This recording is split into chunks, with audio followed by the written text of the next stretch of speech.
In the race for the White House, President Obama's support for same-sex marriage is pushing the campaign in a new direction. In a just-released CBS News New York Times poll, 38% of Americans say they now believe same-sex couples should be allowed to get married. 24% think they should form civil unions, while 33% are against any legal recognition at all. For some perspective here, the number who are in favor of same-sex marriage is 10% higher than it was in 2004. And as Jan Crawford reports, the expected Republican nominee took up the issue over the weekend. Jan, good morning.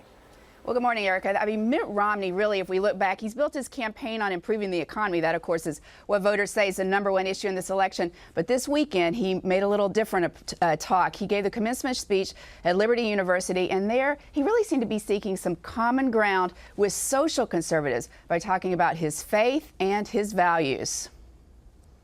Speaking to a crowd that's been somewhat skeptical of his Mormon faith, Mitt Romney took on a key issue for social conservatives. Marriage is a relationship between one man and one woman.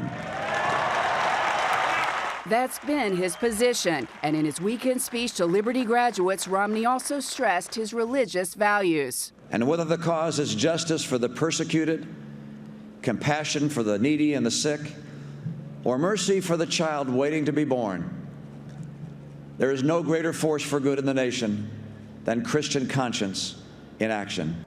Former Romney rival and evangelical favorite Rick Santorum urged him to go further, suggesting President Obama just doesn't get it. This is a very potent weapon, if you will, for Governor Romney if he's willing to step up and take advantage of a president who is very much out of touch with the values of America.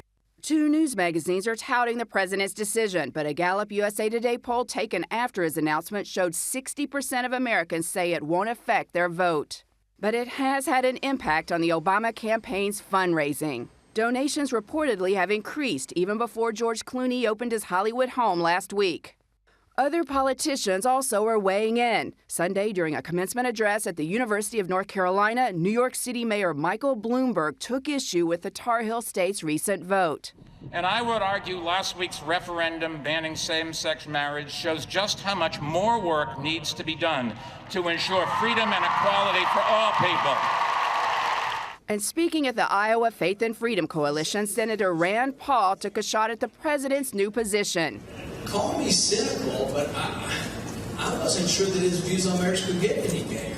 Now, public support for same-sex marriage jumped up about 5 or 6 years ago, but this is really interesting in our polling. It hasn't changed much since then. As you said, 38% supported Erica now, but that's what it's been for the past few years.